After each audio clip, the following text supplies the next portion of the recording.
Good afternoon, ladies and gentlemen. Welcome to the first session, plenary session of religion and its role of spiritual and intellectual security. You will notice that the chair for this session should be Dr. Kamel Omran, but as he is currently not in the plenary room, I'm gonna replace him. And I hope that he is going to replace me in the role of rapporteur. These things happen, and it's good that we can work all together in the spirit of love and mutual understanding and cooperation. So I won't delay further on, and I would like to invite Dr. Miriam Ait Ahmed from Morocco, who is from my right-hand side, to take the floor. First, Miriam, I would like you kindly to say something a little bit about yourself before you elaborate the topic religion and its role on spiritual and intellectual security. شكرا سيدة الرئيسة. طبعا أقدم نفسي دكتورة مريم آيت أحمد، أستاذة حوار الأديان والثقافات، عضو المجلس الاستشاري لمركز الدوحة الدولي لحوار الأديان، ورئيسة مركز إنماء للأبحاث والدراسات المستقبلية، حاصلة في إحدى الدورات 2013 على تكريم الجائزة العالمية لمركز الدوحة الدولي لحوار الأديان.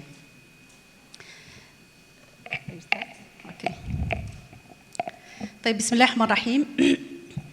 الحضور الكريم، يطيب لي اليوم أن أقدم هذا العرض بين أيديكم، وكما تعلمون أن الوقت لا يسمح لتقديم كل ما نود قوله في إطار موضوع مهم ننوه باختيار مركز الدوحة الدولي لحوار الأديان لمحاوره في هذا المؤتمر الثاني عشر من مؤتمرات المركز. وكما تعلمون لقد قدمنا أوراق عمل قد تجدون تفاصيل جد يعني متعمقة لما يراد أن يقال في حول مفاهيم دور الدين في حماية الأمن الفكري والروحي. نتحدث اليوم، اسمحوا لي أن يكون عرضي عبارة عن أسئلات وأسئلة معرفية قد نطرحها جميعاً بصوت عالي ونحاول أن نفكر فيها لنخرج من هذا الجمع وهذا المؤتمر ببعض الأفكار التطبيقية العملية على أرض الواقع. طبعاً محور هذا الافتتاح أو الجلسة الافتتاحية هو دور الدين كوحدة إنسانية مشتركة في حماية الأمن الفكري والأمن الروحي. وباعتباري أشتغل على هذا المجال منذ أكثر من 15 سنة، كيفية تعزيز وحماية الأمن الفكري والأمن الروحي للمجتمعات، لأنه لا سلم حقيقي، لا سلم اجتماعي ولا سلم دولي حقيقي من دون حماية الأمن الفكري. كل انحراف سلوكي في المجتمع يبدأ من زعزعة الأمن الفكري. إذن لعنوان هذه الجلسة شقين. الشق الأول هو الحديث عن وحدة الأديان في يعني وحدة الدين في القيم الإنسانية المشتركة. وهذا الشق لن أطيل في الحديث عنه، لأنه نتفق جميعاً بكافة تلاوين انتماءاتنا الدينية والمذهبية على وحدة الأديان في احترام القيم الإنسانية والأخلاقية المشتركة. سأركز على الشق الثاني، دور الدين في حماية الأمن الفكري والأمن الروحي. دعونا نتساءل مع بعض، ما الذي حققناه نحن كقيادات دينية من حول العالم لحماية حقيقية وفعلية للأمن الفكري والروحي؟ نجتمع اليوم في هذا المؤتمر، وفي هذه اللحظة بالذات هناك أرواح تزهق ودماء تسيل تحت اسم حماية الدين، والمتحدثون يتحدثون باسمنا أنهم حماة العقيدة وحماة الدين وحماة حقوق الإنسان. هل هناك أمن حقيقي؟ هل هناك أمن فكري حقيقي؟ ما هي الآليات العملية التي صغناها نحن كوحدة دينية لحماية مشروع السلم المجتمعي والسلم الدولي العالمي؟ أين نقف اليوم؟ وما هي التحديات المطروحة أمامنا؟ هل يمكننا فعلاً أن نخرج بحلول إيجابية من خلال قناعاتنا وإيماننا المطلق بفعالية الحوار؟ نحن كلنا نجمع كنشطاء سلام على الإيمان بحوار الأديان، لكن هل يمكن أن يخرج هذا الصوت من داخل القاعات المغلقة إلى فضاءات يسودها العنف ويسودها التطرف الفكري الذي يحول السلوك إلى إرهاب اجتماعي وإرهاب دولي بالتالي؟ هناك آليات ممنهجة يعتمدها الآخر، ونحن حينما نتحدث عن الفكر نقول أن هناك فكر حي لصناعة الموت، ينبغي أن يقابل بفكر أيضاً حي لصناعة السلام. أين موقعنا كريادات وكزعامات دينية في صناعة هذا الفكر؟ ما الذي قدمناه؟ ما هي الآليات التي يمكن أن نستخدمها في إيقاف وصناعة السلم؟ طبعاً قد نتفق جميعاً على خطوة أولى ينبغي أن ننطلق منها حقيقة إن كنا نريد جميعاً أن نوقف شلالات الدماء باسم حماية الدين وعملية زعزعة الأمن الروحي والفكري والعقدي للمجتمعات، وهو البدء بمراجعة ذواتنا، بمراجعة مفاهيمنا، بمراجعة قيمنا حول نص التاريخي الذي كتبناه خطأ والذي توارثته الأجيال وأحدث ترسبات وتراكمات جيولوجية حول التعصب ضد الآخر، حول الإقصاء قداسة الذات التاريخية والدينية والثقافية والحضارية مقابل إقصاء ثقافة الآخر. هذا المفهوم التاريخي الذي درس عبر كتب وعبر مراجع ينبغي أن نراجعه اليوم وبجدية. هذا مدخل أول. ينبغي أن نتفق كخطوات عملية على ميثاق شرف عالمي أخلاقي موحد على منع الازدراء بالأديان وبالمقدسات ومشاعر الدينية للآخر، لأن في هذه المشاعر عملية تحريك لحرب نفسية قد تؤدي بزعزعة السلوك والانحراف النفسي لدى الحمقى. نحن كعقلاء ينبغي أن نتخذ زمام المبادرة وأن يكون الحوار معرفياً عملياً بين العقلاء، وننتقل به لنتجند في إطار تأسيس مراكز بحث وعملية ثقافية وفكرية وتربوية ومؤسساتية. نبدأ من الاشتغال على الأسرة، على دور المعابد، على المناهج التعليمية، وعلى المؤسسات المجتمع الأهلي. طبعاً أهم نقطة ينبغي أن ننطلق منها هي توسيع مدارك المتلقي أيا كان، وكل من موقعه وجغرافيته ودينه، لتوسيع مدارك استيعاب مفهوم أرض الوطن بالموازنة مع أرض المواطنة العالمية في إطار احترام التنوع الثقافي والديني. طبعاً حتى ننتقل إلى هذه الكفايات التطبيقية علينا أن ننتقل ونربط الأمور بحراك أو محاور معرفية كما قلت، تبدأ بالتأطير المعرفي ومحور إرادي. ينبغي أن نجتمع على إرادة الفعل واتخاذ وتشكيل مواقف عملية جماعية، والعزم على التخلص من النظرة الجزئية التجزئية للآخر، لأن اليوم هذا العالم لم يعد عبارة عن شبكة علاقات تربط الدول، وإنما العالم الذي نعيشه اليوم هو عبارة عن وحدة عضوية مترابطة. ما يحدث اليوم في أي دولة من الدول، ولن أخصص حديثي عن ما يقع في العالم الإسلامي لأنه ينبغي أن نغتنم فرصة وجود شتى الانتماءات من كافة بلدان العالم لنتحدث بصوت جماعي عن ما يحدث في العالم. فما يحدث في دولة اليوم لا يمكن أن يقال أنه شأن داخلي خاص بهذا الدولة، لأن الانعكاسات ستحدث سواء في القريب العاجل أو في وقت آخر على دول أخرى. حينما نتحدث عن الأخلاق والقيم المشتركة نعرف أنه المجتمعات هي مفطورة على الخيرية، وأكبر دليل أن المظاهرات التي تخرج من حول العالم لمنع الحروب ومنع الاعتداءات والمجاعات والظلم والاضطهاد، يعني هذا دليل على أن هناك خيرية فطرية داخلية في المجتمعات. أيضا هناك خيرية نابعة من الإيمان الزعامات والقيادات الدينية بشجب والإعلان عن رفض كل الانتهاكات التي يعني تحدث في العالم باسم الدين، وإرسال حتى إرسال بعض البعثات لنشر السلام. لكن هل هذا وحده يكفي؟ هل حقيقة يكفي هذا الأمر؟ لأنه حينما ننظر إلى الواقع نجد أننا نحن كقيادات دينية لا نريد أن نحول مساجدنا وكنائسنا ومعابدنا إلى فضاءات للصلاة على الموتى ولإشعال الشموع وللوقوف دقيقة صمت ترحما على الموتى.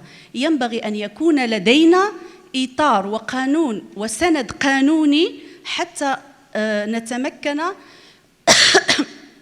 من صناعة قرارات بالموازاة مع القرارات السياسية في فض السلام والنزاعات الدولية.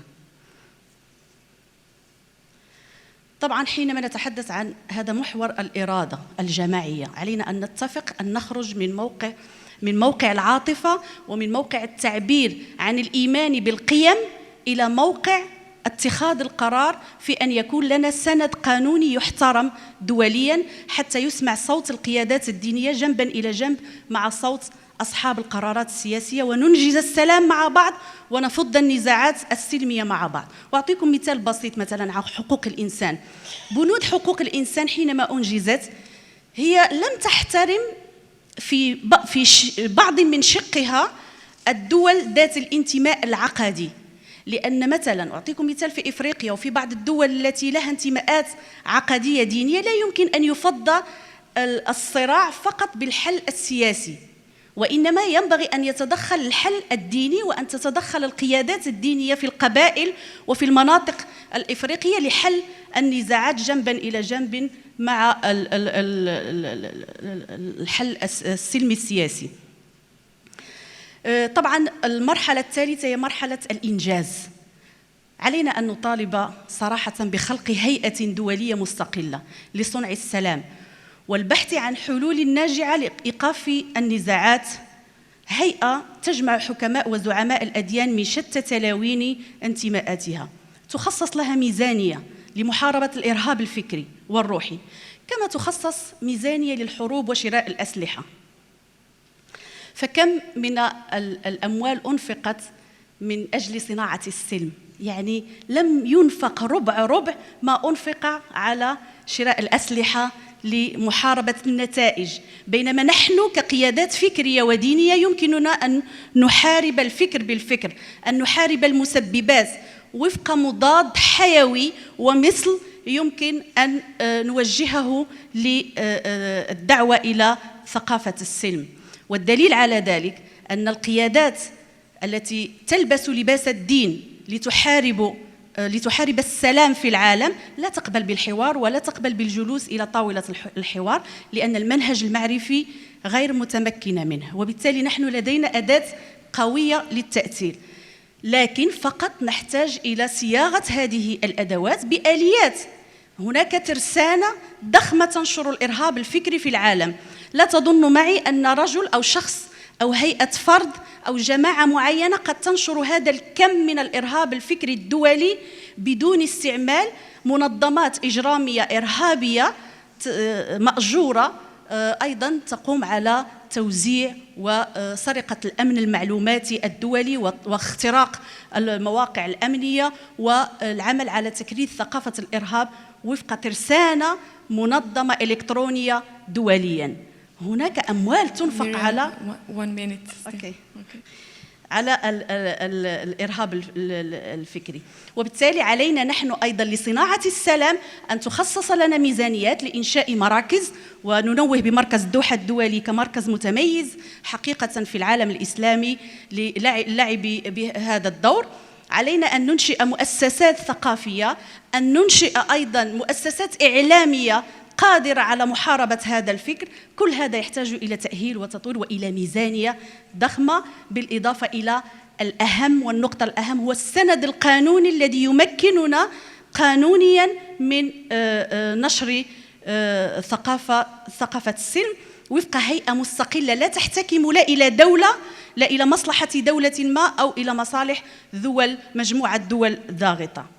وبالتالي هذه الموازنات كلها قد تحتكم إلى إصلاح مفاهيم الدين الفطري مقابل التدين المعرفي، العقل الفطري الذي نملكه جميعا مقابل توزيع المهام حول التعقل المعرفي، الفهم الفطري أيضا مقابل التفهم المعرفي لضرورة حتمية وجود الآخر بيننا واحترام حقه في الوطن والمواطنة العالمية تحت ما يسمى knowledge system. وفي النهاية يعني للأسف هذا الوقت لا يسمح لذكر ما نريد، فقط سأختصر لأن عندكم التوصيات في الورقة الموجودة بين أيديكم، ولكن أنا أود أن أستسمحكم في مناقشة فكرة مع بعض، مناقشة فكرة إعلان الدوحة للفصل بين جوهر الدين وظواهر العنف المستغلة للدين، إعلان ندعو من خلاله إلى توحيد الجهود والأنظار الدولية نحو تأسيس هيئة دينية عالمية لها سند قانوني دولي يحتكم لمبدأ المواطنة العالمية الداعية لرفض كل أشغال زعزعة الأمن الفكري والروحي والحياتي للمجتمعات. وبذلك حتما نكون قد احتكمنا إلى منهج مقاصد الدين في مواجهة منهج مقاصد المصالح الشخصية لتجار الدين. شكرا لكم. Thank you very much, Miriam, for underlining that there is no security without safeguarding intellectual security, and that all religions, they have certain common values which needs to be implemented for the sake of everybody.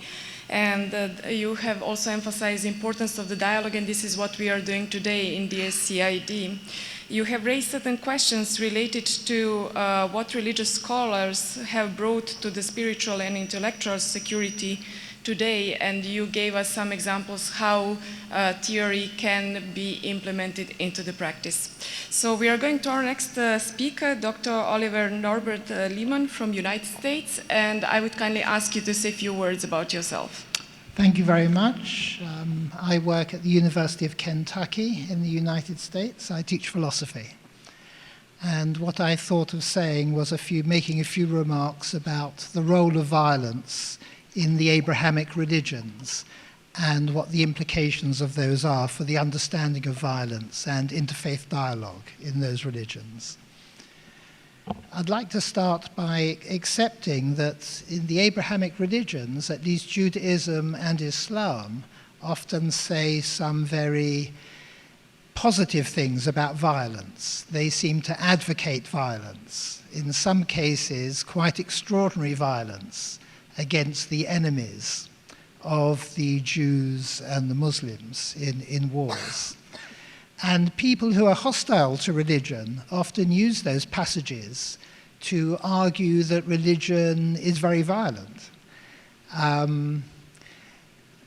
Religions look very dangerous and unpleasant things when you pick certain passages and you put a lot of emphasis on them. Of course, those passages can be balanced and modified by other passages in the religious books, in the Abrahamic religions. But it strikes me that a more satisfactory way of dealing with violence in the Abrahamic religions is not to say, but there are other passages which say different things, but it's to point to the importance in the Abrahamic religions of factors like moderation and balance, wasatiyah. In the Quran, we're told that we are to be a people who is wasat, moderate, balanced. And all the religions, like Christianity, Judaism, Islam, emphasize being patient, being calm, accepting that we're dependent on God. And the whole methodology of those religions, the theology which they have led to, is based on a weighing up of a variety of texts. It's not based on accepting one or two lines from the Bible or an ayah from the Quran and just thinking that that's all we have to say about the view of the religion on an issue, like violence. So all the Abrahamic religions argue that you need to be very careful in working out what the religion has to say about a certain topic.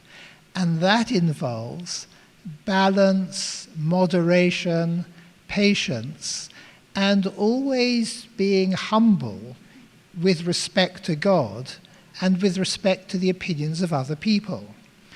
And it seems to me that this is the most plausible way of dealing with the issue of, isn't religion a violent institution? Because the reply could be, and should be, I'm going to argue, that religions, at least the Abrahamic religions, tend to emphasize being very measured in your understanding of the religion. They emphasize discussing a variety of points of view, not just accepting a very simple understanding of a religious text, which then has obvious implications for action.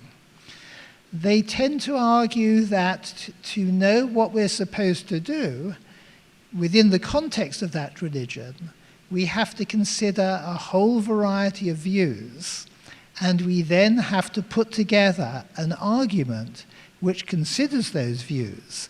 And that sort of moderation and balance, it seems to me, makes violence not something that religions can accept in a very straightforward and simplistic manner.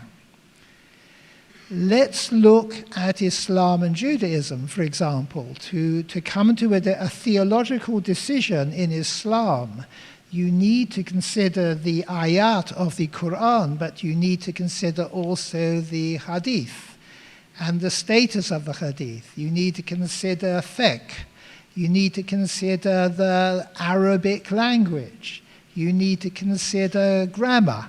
You need to consider legal decisions. You need to put all this together in a complex way to result in an intellectually satisfactory understanding of the issue. And the virtue here, which is very much to the fore in good theology, is that it's balanced, it's moderate, it takes account of a variety of points of view. There's an Islamic story about the evil person who appears at the end of times, the Dajjal. And the Dajjal, of course, only has one eye. He only has one point of view. And the philosopher Ibn Arabi argues that in order to understand any issue, we were made with two eyes by God, so that we should have at least 2 points of view, Ibn Arabi says, unlike the Dajjal. The Dajjal sees everything as very simple. He only has one point of view, and he always knows what we ought to do. But then he's always wrong. The thing that Islam, Judaism, and Christianity tend to emphasize in their theology is the complexity of coming to solutions. You can't just look at a biblical Quranic text and immediately know what you're supposed to do in a particular situation. One has to weigh up texts. One has to consider a variety of authorities. One has to use reason and work out what we're supposed to do. It's no wonder that the Abrahamic religions were so enthusiastic often about the Greek philosopher Aristotle, who had a big influence on theology in all three religions, because Aristotle, of course, emphasized the importance of the mean, the golden mean, the middle position, trying to balance opposites, which is very much the principle behind theology. So my argument is, and I'm going to this one. Good, I have 2 more minutes. And I'm going to stop in exactly 2 minutes. My argument is that we shouldn't so much look at arguments in religions against violence, although they are there when we're discussing the violence issue. We should look at the whole structure of theology itself in the Abrahamic religions. And my argument is that the theology in the Abrahamic religions is far too sophisticated to advocate a violent or even a non-violent solution to a particular issue. It would argue for something that's balanced, something which takes account of human nature and also the role of religion in improving and gradually moving that human nature into a more positive direction. And on that point, I will conclude, and I thank you very much for your attention. Thank you very much. Thank you, Oliver. You spoke about the role of violence in Abrahamic religions, and you offered us a few thoughts that we should rethink the structure, the way theology is written in all three Abrahamic religions, and that on the end this structure it's very sophisticated and that it offers balance. I like very much your view that we have 2 eyes. It means we have also 2 different viewpoints on different things. And concluding that, I turn to Dr. Amine Khoti from Pakistan. Bismillah ar-Rahman ar-Rahim. In the name of the Creator, the Compassionate, the Merciful. Ladies and gentlemen, brothers and sisters, Professor Ibrahim, Professor Aisha, thank you so much for arranging this wonderful and important event. The world is in turmoil. There's growing extremism. Ordinary citizens and children are exposed to the fear and threat of violent extremism everywhere in the world. And the media does not help. Sadly, it divides us rather than unites us. Why extremism does not work in a multi-faith, multicultural world is because it has one perspective, as Professor here rightly pointed out. There's one narrow vision. Everybody else is, every other point of view is either sinful or not accepted. But social scientists have argued that this is the age of empathy, with the age of reason behind us. Empathy means when we move out of our comfort zones and see through the perspective of many others, the gendered other, the ethnic other, and the religious other. So valuing diversity and celebrating diversity then become key to peace builders. And therefore there are many paths towards success, towards God, towards spirituality. Indeed, the cherisher of humanity, Rabbi, has said, "We have made you into nations and tribes so that you may know one another." And knowing one another is opening up your doors and embrace of compassion towards the other. I would argue that the most difficult dialogues are those that are at its furthest end, where there's greatest enmity. And therefore, I'm privileged to say, and really happy to say, that I was the co-founder of the Center for the Study of Muslim-Jewish Relations with Dr. Edward Kessler. And that was a difficult dialogue, but it was an important dialogue which required wisdom, empathy, and compassion. In order to attempt such efforts, we have done bridge building work and founded new curriculum, both in Pakistan and in the UK. One project that I would like to share with you is Accepting Difference. It's a new book that's just been published, and it's based on a new curriculum for students. And this emphasizes the multiple perspectives of different people in our shared world. And that is what we must celebrate in order to live together in harmony. The second project which I want to share with you all is Journey into Europe, which I did as a researcher with Professor Akbar Ahmad, which took us across many European countries. And although Islam today has a challenge in relation to Europe, we have a lot to learn from that period. Muslims in Europe, in Spain, taught us la convivencia, the idea of living together, of coexistence. Jews in Bosnia taught us la benevolencia, and how to help the other. In times of war, Jews reached out to Muslim brothers and fellow citizens. Similarly, in Sicily, we had examples of la convivencia in reverse, when Christian kings reached out to the other, especially their Muslim subjects. In fact, they spoke Arabic and they had Arabic inscribed in their robes. So these are excellent examples of positive encounter based on a civilization of knowledge and respect for the other, which is the religious other, and women were included in this dialogue. The progress of a society is based on the level of its respect for knowledge and libraries. In our journey, we went to Bosnia, to Sarajevo, and visited this wonderful library, which was unfortunately during the 1992 war, was razed to the ground, and some 8 million books were destroyed. Some of these being very valuable Qurans and handwritten Qurans. The curator at the library told us that 400,000 Muslims were killed in Bosnia, which is a genocide of great magnitude. However, he said, other humans will carry the message and the spirit of Bosniaks. These are Bosnian Muslims. He lowered his head and added, with a glint of tears in his eyes, the 8 million ancient books can never be replaced again. So when I went to this library, the Qatar Foundation had funded the reconstruction of this library, and books, some very precious Qurans, were computerized and scanned so they could never be lost again. There's much to learn of our shared world history that binds us as a global community. We have much to gain from respectful coexistence and valuing knowledge that leads us to peace, and everything to lose from hating, scapegoating, and persecuting the other.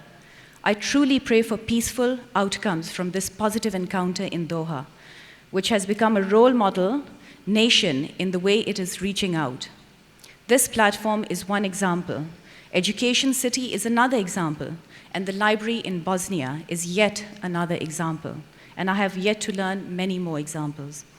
Inspired by this idea, my current efforts are to build a center for knowledge in Pakistan, in a context where young girls are shot for wanting to go to education.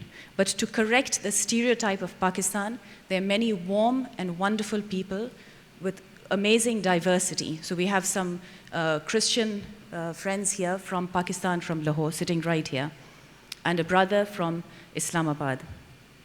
So with this diversity is something that we want to celebrate and accept.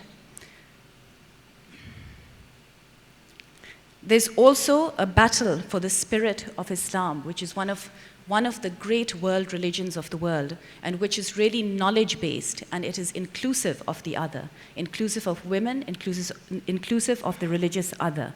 And that is something very important. It is dear to my heart, and it is something that myself, along with other brothers and sisters, have dedicated our spirit and time to.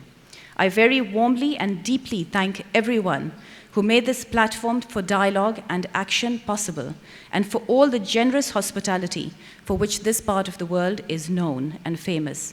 May God truly bless Qatar and all my friends here who are striving hard for peace. My own little gesture of support for the library here is that I would like to present the 2 books that are just out. It's freshly out last week, And if Professor Aisha or Professor Ibrahim would come and take this, it is in the hope that it'll be translated into Arabic, and those who come to seek knowledge here will learn more from the idea of teaching acceptance and accepting difference. Thank you very much.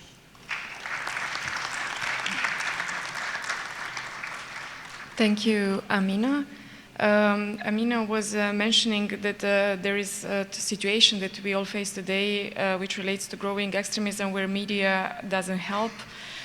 She invited us to be inclusive towards one another in terms of ethnic, gender, and religious diversity.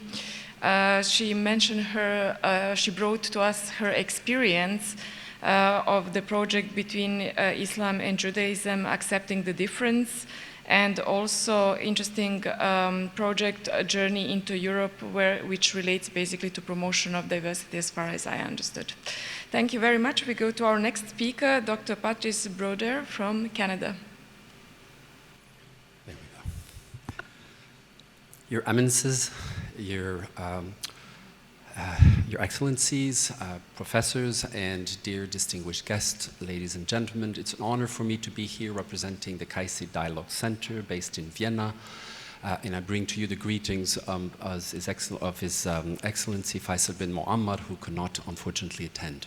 And it is really an honor to be here, and we at CAICID would really like to work more closely and learn, in fact, from the Doha Dialogue Center because of its years of experiences at building regular and ongoing international events and networks of people engaged in interreligious dialogue, both from an academic perspective as well as from an action on the ground perspective. My presentation today builds on, in fact, the three previous speakers. As you can see from the title, I wish I could define all of the key words, but I will skip that, there's no time. And the focus is really on education, on reminding ourselves, because you already know that, of the potential wealth of religious educational institutions worldwide. I think we underestimate how much more they can be doing in a combination of three things, of both the formal education and non-formal education, as well as informal, and that's what I will talk about. Let me begin by taking as a point of departure a perspective which I slightly altered from Lynn Davies, a sociologist of religion based in England, who basically has developed an expertise on radicalization, especially among youth in England, but also in Europe. And she initially sort of put that arrow starting from exclusivity all the way to expansionism, but without sort of the reference to ideology. And what I would claim is that one can actually link the two, religion and ideology, often non-religious, and see both of them as potentially a trap if indeed one goes into this direction. Starting with exclusive ways of interpreting one's religion or one's ideology, and at times both, that then gets to a superiority complex that people have about who they are vis-à-vis others, that then leads to behavioral intolerance from speech to act. Finally, sort of discourses that talk about God is on our side, or my ideology is the truth with a capital T. Finally, sort of, if that is linked indeed with territorial sort of expansion claims and desires, then we end up with the kinds of extremist violent actions that we see today.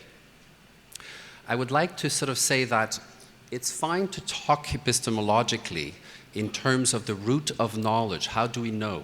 The epistemology of where these extremist discourses stand, starting from the perspective that it's only exclusivist claims, versus, at the other end of the spectrum, more pluralist ones.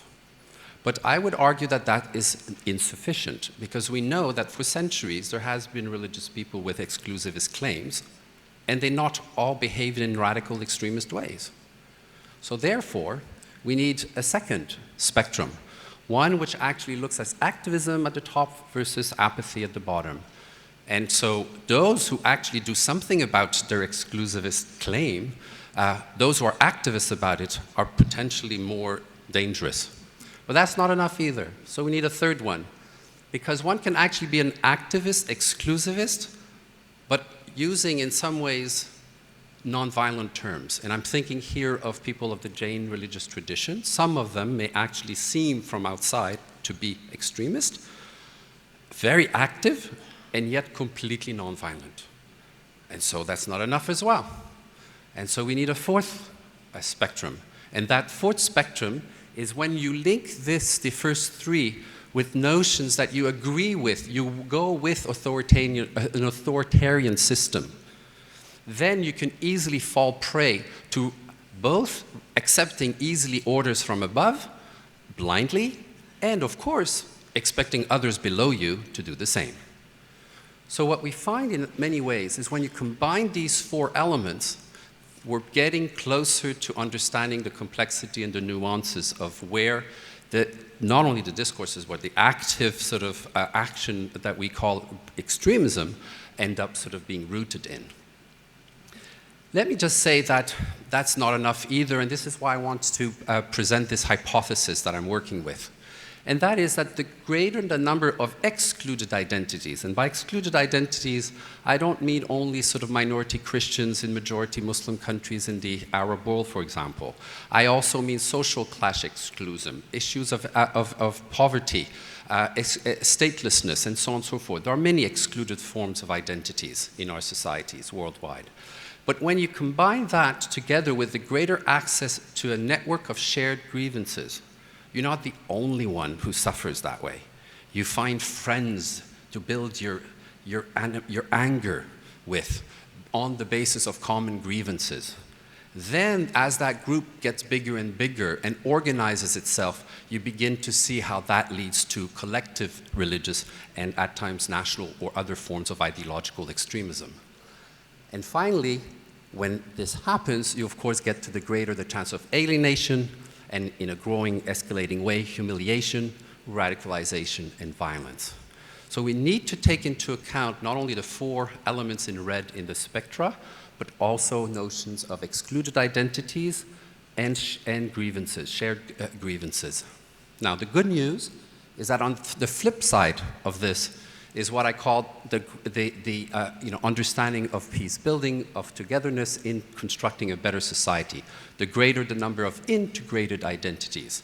And by integrated, I don't mean sort of merging as if everybody's the same. Not at all, respecting differences, but working with them in complementarity. The greater the access to a network of shared values, as this forum, for example, represent. This forum that DCID has been developing over more than a decade now is a network of shared values, of people who believe in the value of dialogue. Then the greater the chance of meaningful creative engagement, compassion, and love. And here I tie with the previous speaker when she talks about wisdom, empathy, compassion. Where do we learn this? Who transmit this to the kids? How do we actually use, and this is where education comes in a better way, the educational structures that we have already in existence to promote the teaching of compassion, engagement, and love. So, when you look at education, there are three basic sort of areas. And today, it's not as if one is more important than the other. Now, of course, traditionally, we think formal education, those that are structured through ministries of education, for example, are more important. But equally important are the non-formal spaces, often done by religious communities, especially in countries where they don't necessarily sort of directly depend on a Ministry of Religious Affairs, for example. And finally, you of course have informal settings. And especially today with the growing power of social media, the informal dimension becomes incredibly important to take care of and to respond to and to react to. So when you look at all of this, there is at CAICID a small little training program of 20 fellows that we've done in 2015 over a year. And these are the first names of these 20 individuals, and where they actually did some action during the year as part of their training. And I'll simply give you three different examples to give you a sense of where they ended up doing their applied learning on interreligious dialogue. First, at the top, you have Noura from the Kingdom of Saudi Arabia, and Janani, who is originally British, but who is a Hindu living in the United States. Together, they've been doing what we call traditional dialogue, two people, face to face, eventually now writing a book on their experience as a leading Muslim scholar of Islam in Saudi Arabia, together with a leading Hindu leader in her own right. And this Muslim-Hindu dialogue is a rare one, and so they are writing a book about that now. If you look to your left, you have slightly lower, you have Mabruka. Mabruka is a Muslim who has been living for decades in Austria. She is now in charge of the confessional the teachers who train the students who are Muslims in the educational system of Austria. And the way in which she goes about doing that now with the skills of interreligious dialogue is yet sort of a different approach to the way in which you utilize interreligious dialogue as a methodology in what is a public confessional educational system. Finally, if you look further down, you'll see Muhammad, who is teaching at the Islamic University in Pakistan and who has no contact with anybody else but Muslims within the university, and says how important it is to begin to teach about the need for interreligious dialogue from an Islamic perspective. And so these are just 3 examples among thousands that exist of ways in which one actually looks at where we position the importance of developing more courses on interreligious dialogue within a variety of forms of education today. And these are just, again, laying out the same people, but whether they work in mono-religious institution or non-religious institution or multi-religious institution. So as you can see, the need for interreligious education is mostly today in majority religious, mono-religious institution. And so it may sound paradoxical because your student body and sometimes the faculty is rather monolithic, but the need is there nevertheless. And also, of course, on non-religious institutions, especially secular ones. So these are the different kinds of educational systems one has today, each one requiring a different approach to how to go about developing curricula for interreligious dialogue. And this is why sort of the application of the role of an interreligious approach to increasing the quality of intellectual and spiritual safety comes to me as a priority in our societies today. Now, there are different kinds of approaches which are listed here. I don't have time to go further into each one of them, but you can see that therefore there's not just one way of developing an interreligious dialogue curricula. And that's, I think, my main message. As we include the dialogue, we realize how many skills we actually end up sort of developing. We have multiple values from multiple perspectives. It makes more explicit who we are vis-a-vis others. All of you know this, you're all expert at this. Results increases knowledge about every participant, both self and others, because there's reciprocity involved. And finally, it develops a list of skills which are, in fact, when you compare them to the skills of the new program of UNESCO on global citizenship, you realize that all the skills are there. So dialogue, in fact, dovetails with the global citizenship program of UNESCO worldwide today. In the face of the multiple disparities that we encounter in the world today, and this is again a list of the different kinds of imbalances we have, we're not dealing with a clash of ignorance in general. We're dealing with a clash of ignorances. And part of those are listed here, whether it's literacy, whether it's political literacy, economic literacy, media, educational, identity literacy, dialogical literacy, and most importantly for our purpose of this panel today, religious, spiritual, or cosmogonical literacy. In other words, we're learning about other people's worldviews. And so this disparity and these global ignorances lead to a disparity in awareness and consciousness of global issues. Each person is affected in different ways and needs to be respective in the ways in which they are affected. Each person is only partially aware of number one, both sometimes for themselves and others. That's part of the paradox. 3, each person is only partially conscious of 2 and able to connect to others. So clearly, how you create a space of dialogue becomes absolutely essential, especially when working with more extremist perspectives. And that, I think, is part of the challenge that Dr. Hoti mentioned in her work in Pakistan. Finally, there are stumbling blocks to awareness when there's a lack of dialogical opportunities. Who creates those dialogical opportunities? Each one of us is responsible to do that. Finally, stumbling blocks to consciousness because of fears and grievances that don't have a space to be expressed, heard in a compassionate, listening way.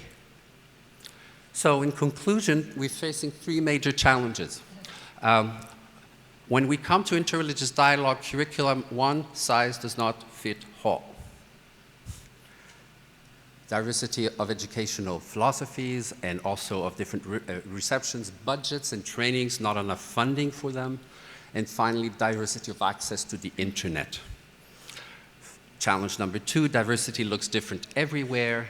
And the third one is the hermeneutics of diversity, which goes back to the core theological necessity when we do theology of world religions, for example, and how that informs the development of interreligious dialogue curriculum. So, next to last slide, short-term conclusion. The respect for diversity of others goes by the respect for different theories of education and different methodologies that can be contextualized.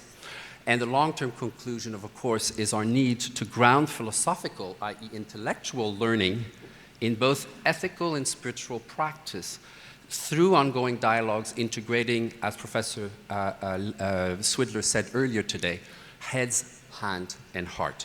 And I leave you with one quote, which I think challenges us all in our relationship with religious extremists, and that is from Markham in 1915. He drew a circle that shut me out. Heretic, rebel, a thing to flout. But love and I had the wit to win. We drew a circle that took him in. Thank you. Thank you, Patrice. As you heard, I would just like to underline a few words from his presentation. He was speaking about virtues such as wisdom, compassion, engagement, and love. From where do they come from? And of course, they come from religion and religions and from the interreligious dialogue. You have mentioned how much it's important that we all learn about interreligious dialogue in practice.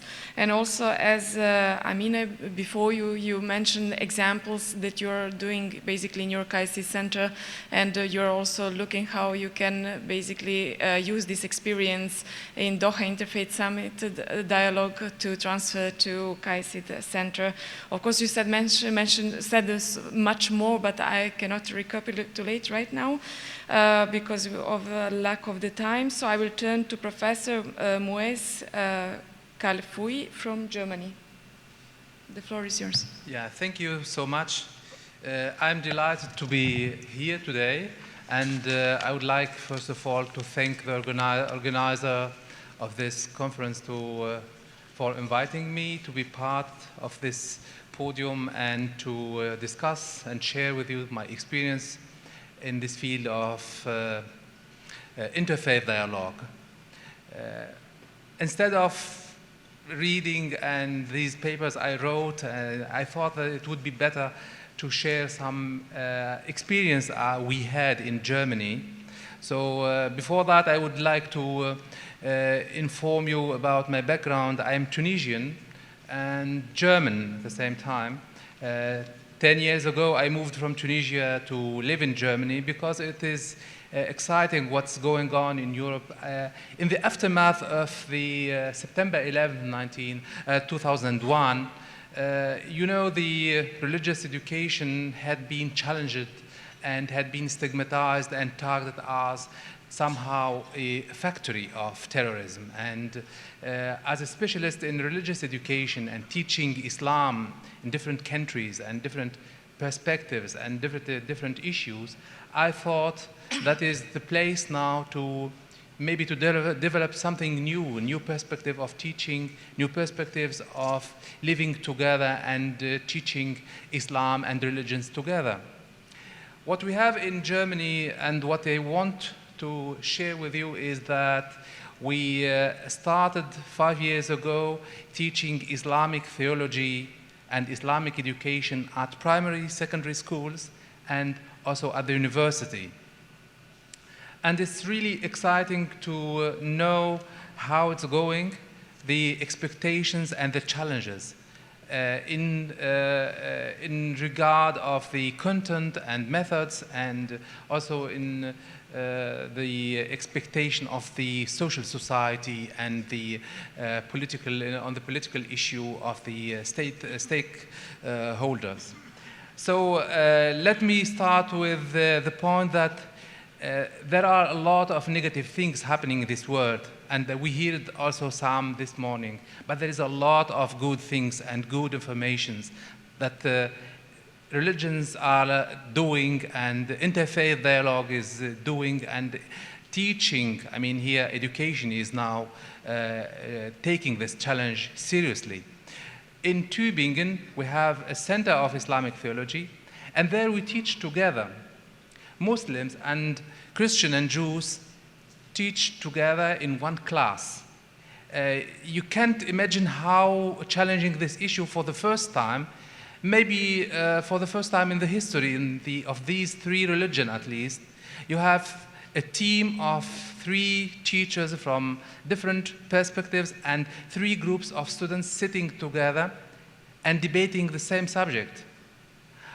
At the beginning, when we started this kind of teaching, our students had a little bit fear, because, you know, when religions start discussing issues together, the first thing that comes to your mind is the competition. Who has the right opinion? Is my religion right? Is their religion the right one? But we moved from this perspective of competition to that of what we call the solution-oriented teaching and research. It's problem-oriented teaching and research. Instead of sitting together and comparing what do we think, we have the same problems, like poverty, like illness, and so on and so forth. And we sit together and we try to see what kind of responses do Islam, Christianity, Jewish religion, and other conceptions have for the same problem. And this is why there is a shift from thinking of competition to thinking of solution. And when we take this part of the game seriously, students start learning from each other, started being open to understand each other. And there we started thinking of religion, teaching education and religious education in 2 perspectives. It's on the one hand teaching about religion, on the other hand is teaching religion itself. And this works in 2 perspectives also. Imagine Muslim students and Muslim pupils at schools, and also the same thing for other religions, their information about their own religion is not that correct, or I don't know how to call that. So what people think about their own religion is sometimes really wrong. So at that time, we have to teach Muslim students about Islam. So that is teaching religion. And in the other hand, we teach non-Muslims about Islam and Muslims. So this way, we have to break the kind of stereotypes and cliches. The assumptions that Islam is against women, Islam is against democracy, Islam is not compatible with modernity, and so on and so forth. When you teach people about this subject, and not from a historical perspective, because there is another really dramatical shift in the history of humanity due to the globalization. We don't have Islam in Asia, Christianity in Europe, and Buddhism in Burma, and Confucianism in China, and so on and so forth. Now we are living in global plural societies. In every society, in every small place, you have all these religions. And we have the debate not only between religion, but between people who believe in these religions. So you have your neighbor who is a Christian, you have your neighbor who is Muslim. Instead of thinking about this feeling of someone who you don't know, we tell people, go and see what your neighbor do, and ask him about what he thinks about his own religion. And then you start respecting him. And then you start learning from him. And this neighbor need also to know about his own religion, about his own faith. And this way, we start writing new curricula, a new curriculum for teaching religion in interfaith teaching, interfaith research, conducting research. And there is a big change in the acceptance of the society for religious education. The stakeholders were invested a lot of money in these projects and are willing to invest again, and they see the results. You have peaceful society. You have people who respect each other and respect whether people believe or not believe and think in a positive way. And in this global framework, what we are doing in Europe is going through the world. So we have our colleagues teaching in Europe, in Asia, in Africa, and there is an exchange of this kind of experience.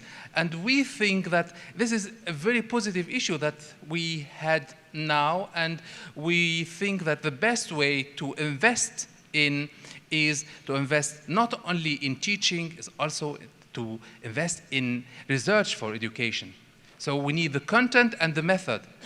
Regarding the content, I mentioned now the issue how it works, and regarding the method, it's also important to invest and to try to elaborate new methods of teaching with different groups, with team teaching with different groups, and try to go ahead and not to have a fear in living together and living in plural society. Thank you. Thank you very much for keeping the time. Muaz, you brought to us example from Germany, from Tübingen Center of Islamic Theology, so very vivid experience how teachers and students debate theology from different point of view and from different religions. And you mentioned the need for this dialogue and education also to continue in the German schools for Muslim and for non-Muslim students.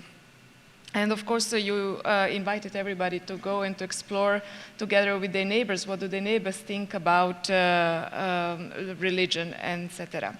So last but not least, we go to our last speaker, Professor Dean Sayamsidin from Indonesia. Sorry for pronouncing your name. It's okay, thank you. Bismillahirrahmanirrahim. Alhamdulillah. Wassalatu wassalamu ala Rasulillah. Ladies and gentlemen, distinguished participants, the theme of our conference, and in particular this session on the roles of religion in conserving spiritual and intellectual security, is indeed very important and quite relevant to our situation.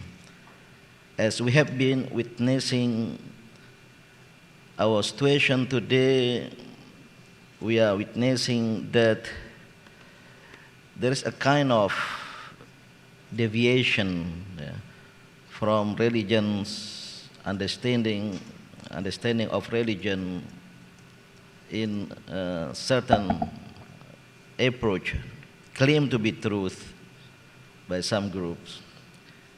And this is part indeed of what is called as a cumulative global damage, fasadul alam al-mutarakim, which is the opposite of peace is no longer war, but the appearance of poverty, illiteracy, discrimination, injustice, environmental crisis, but also the spiritual and intellectual insecurity, which is one of the form of violence. Many have said about violent religious extremisms, or violent extremisms in the name of religion. And we have to also to be just that this kind of violence is not a single phenomena, which is physical or group violence in the name of religion, but there is also capital violence, state violence, verbal violence, and this all, in my observation, derive from the very system of the world. from the world systems. So in our problem solving, it's not enough to take any ad hoc action, plan of action, through education, through economy, but without changing the root cause, which is the world system. As far as a religious understanding is concerned, in my observation, the radical fundamentalist understanding of religions by those radical groups derive from the fact that the Holy Scripture, not peculiar to Islam, but many other Holy Scriptures, are seemingly ambivalent. Yeah. In their direction, there are verses call to war, yeah. But there are also verses in the Holy Scriptures preach for peace.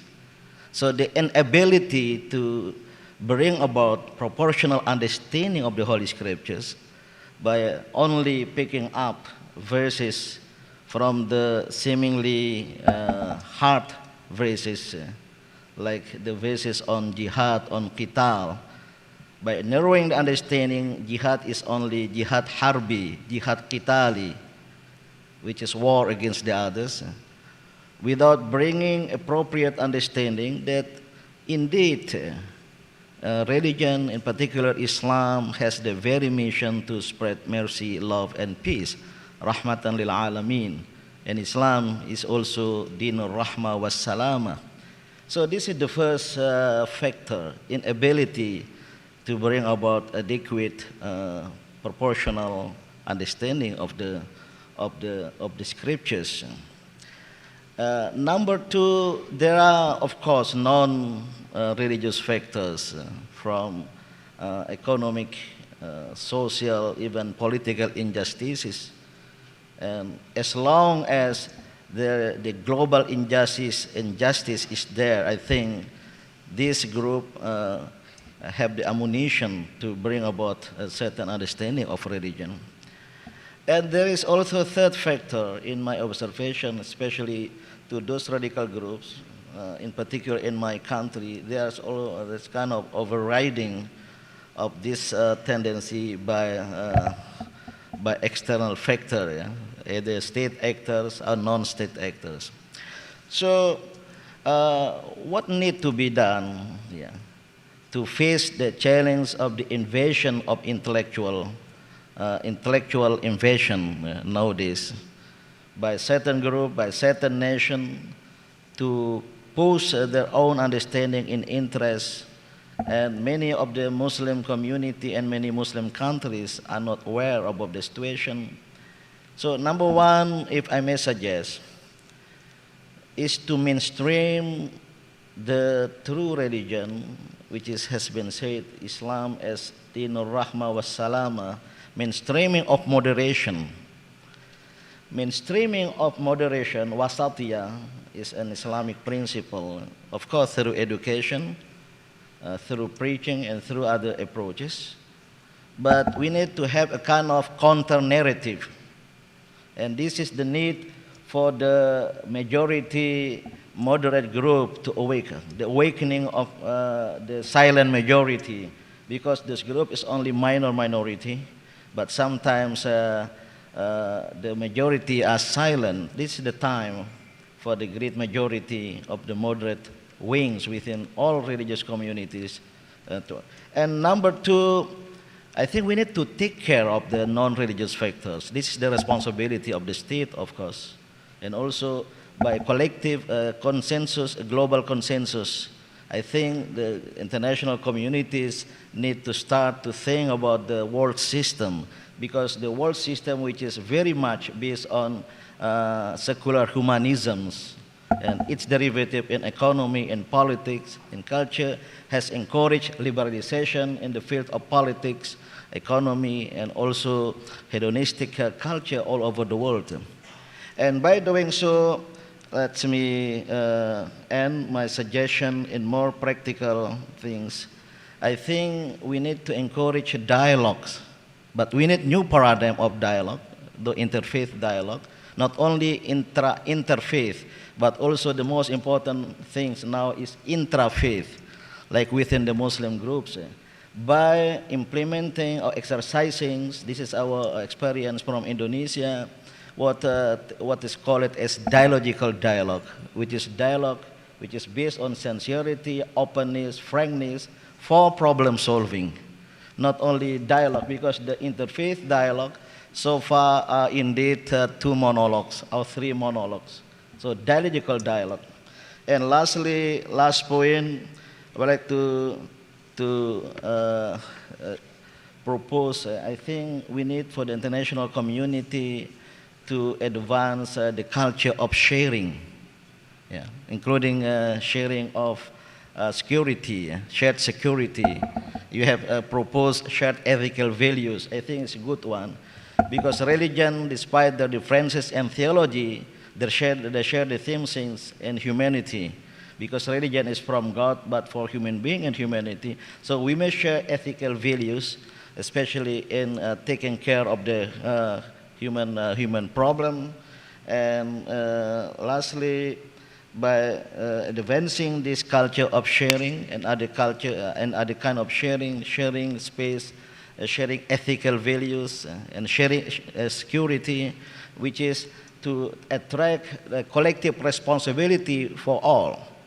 And this is what we need now, maybe universal declaration of human responsibility, in addition to already universal declaration of human rights. Thank you. Thank you very much, Dean, for keeping the time. I will just mention a few things that you underlined in your speech. You have said that it's important that we have mainstream of moderation in religion, and you underline how much education it's important also of non-religious actors. The importance also of interfaith and interfaith dialogue, as well as sharing, culture of sharing, which is missing and which needs to be expanded in the future. So by this, I would like to close this session and to thank to all speakers and contributors. Thank you very much, and see you later on. All the best.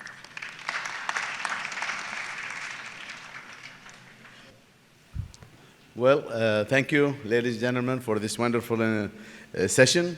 And we'd like to honor each one of you with our medal. So